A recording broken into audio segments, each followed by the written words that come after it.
So we are going to talk about how to scout using the Data Hub in Football Manager 2024. I've stumbled upon this method recently and I found it to be very useful because I'm at a really small club with pretty much no money. And my scouts are terrible. And to be honest, I don't really want to use my scouting budget because we're not in a great financial situation. So as you can see here, our payroll budget, we're way over it. So what I want to do is move this all into my transfer budget and then move all of this transfer budget over to the payroll budget just because we're trying to sign free transfers and that's the best way for us to be able to sign more players. As a result, I end up doing a lot of manual scouting, especially in this save, and I found that in most lower league saves, I do end up doing a lot of manual scouting.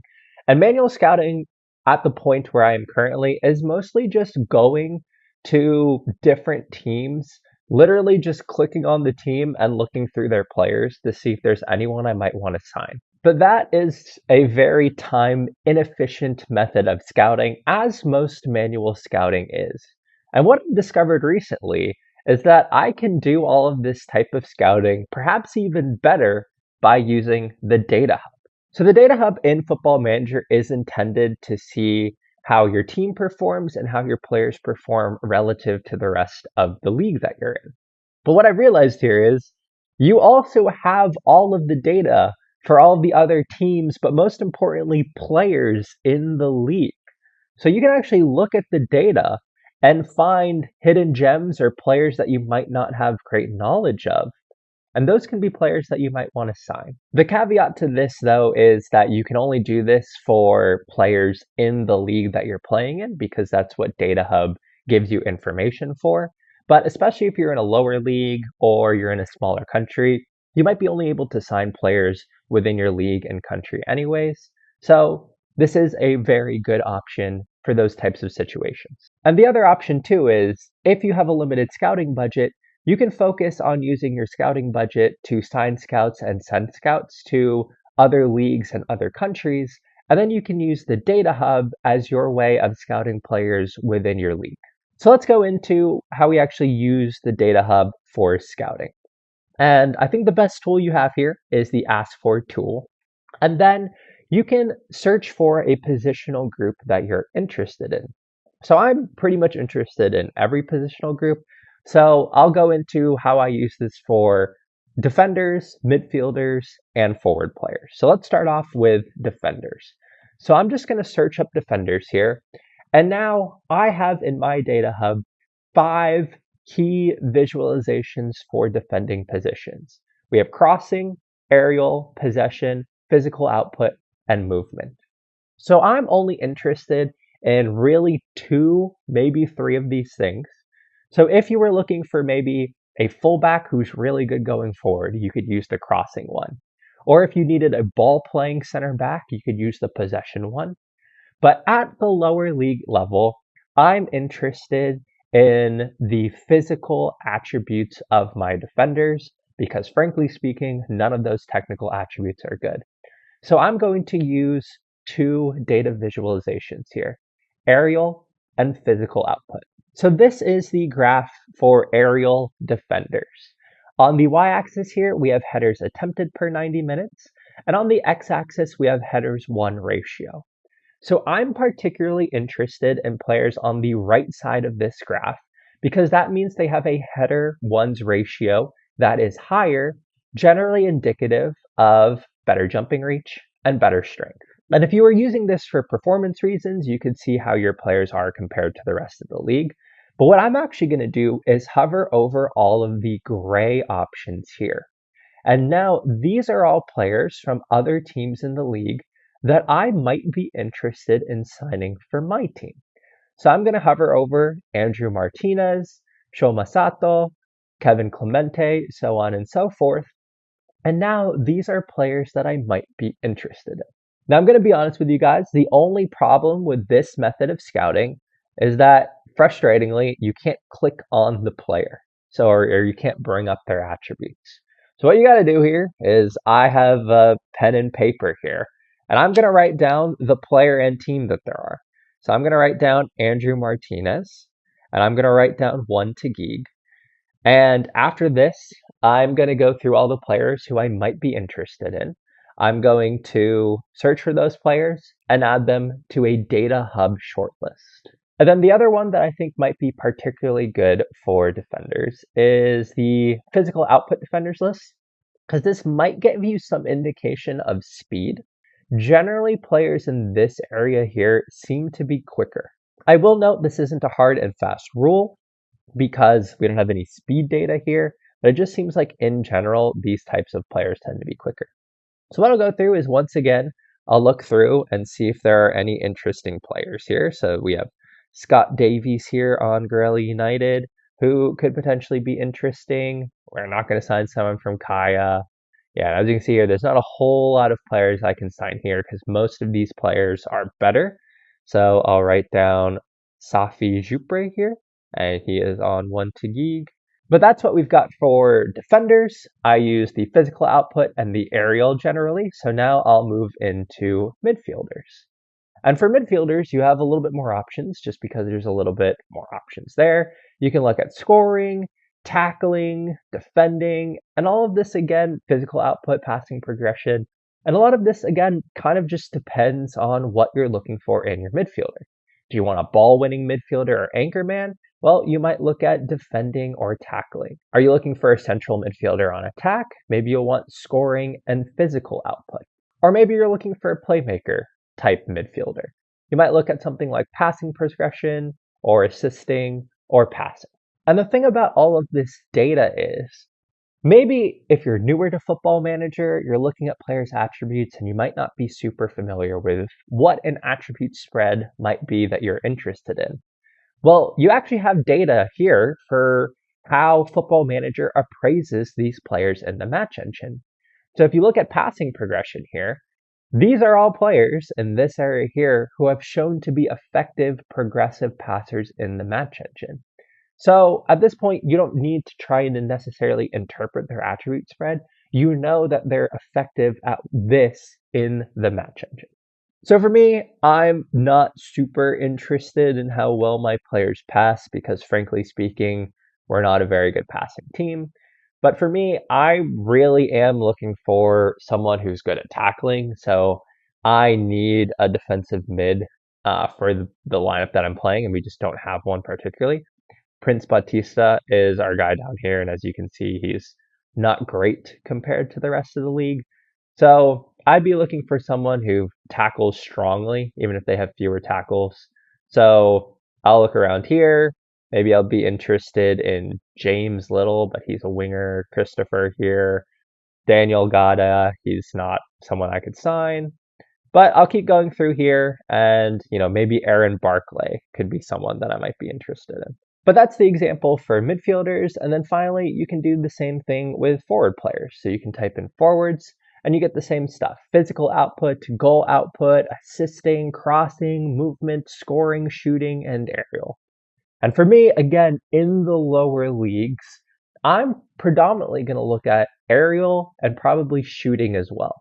If you're in a higher league or in a better league, you might want to look at things like scoring or like XG type chances. So scoring here looks at goals per 90 minutes and shots per 90 minutes. Maybe you're interested in someone who scores despite not shooting as much. So it could be someone in this area here. So this suggests that they have a high scoring attribute, but maybe they're not in a team that's as good. So you could look at someone here like Michael Batista or Jaime Cheng. Actually, I'm going to write down Jaime Cheng because I know from previous experience that he is actually someone I'm interested in. Another good option here is the shooting one for forwards because this gives you a shots on target. So this means they're generally a little bit more of a clinical shooter. So you can look at players who seem to be better at finishing their chances, or at least getting their chances on target. And most of these players are on the better teams in the league, but we might get Mod Bazi here. And the other option that could be interesting here is Julian Miranda. But the one that I'm most interested in is aerial ability forwards. I think it's great, especially in the lower leagues, to have a player with really good jumping reach up top. And now you can look at strong heading, lots of headers, and you can look around these positions here. And we've already found someone who's interesting, Ashvina, who is a Singaporean player on the Philippine U20s.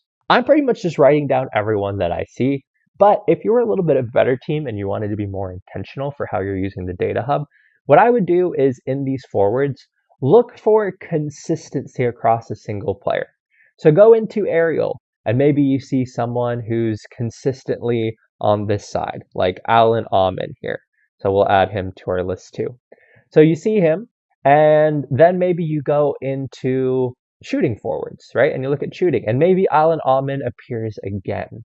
And then maybe you go into physical output here, and you see Alan Ahman again. And if you're consistently seeing a player across the different visualizations here that's in those higher categories, that's probably a player that you want to sign. But as you use the data hub here, maybe you're looking for a specific type of player or just players with specific attributes.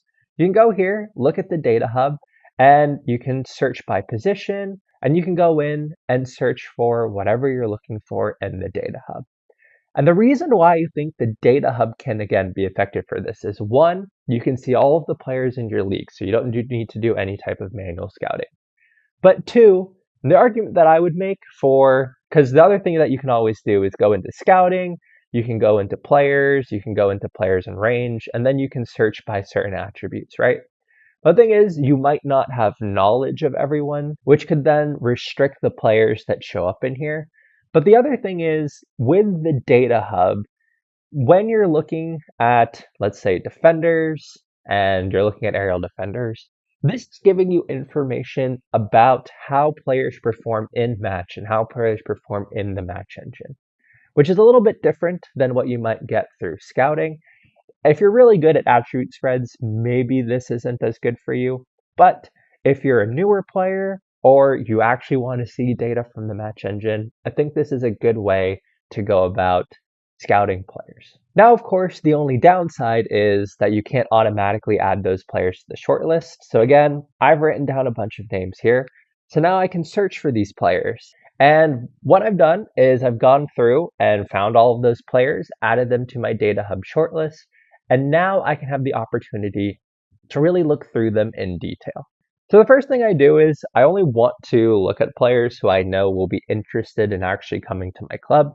Unfortunately here, so everyone in the Philippines is generally on one-year contracts. Unfortunately, I can see that a lot of these players have just signed new contracts, which is a shame because I think a lot of these players are pretty good, but it means I probably wouldn't be able to sign them until next season or at some point in the middle of the season.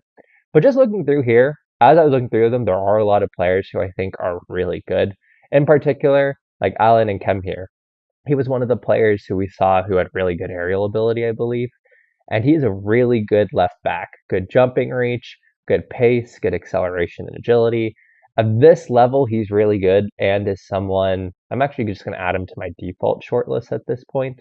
There's a few players who I'm going to move over to the default shortlist now. But before I do that, I'm going to look at players I can sign now because I need players that I can sign now. So I'm just going to go transfer and I'm going to go probably down to unsure or doubtful just to get the most players I possibly can.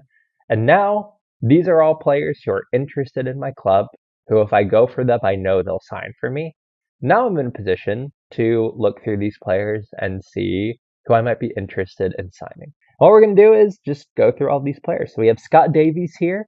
He's a fullback from Gorelli United, and he's pretty good for this level. I actually wasn't expecting him to be really good. So he has a lot of attributes that I like. And again, this is in the Philippines and the PFL, so there's a lot of bad players, and my team isn't very good. So a quick way to scout here is I'm going to compare him to my starting right back. And my starting right back is Christopher Ambon. And he's better than Christopher Ambon, I think.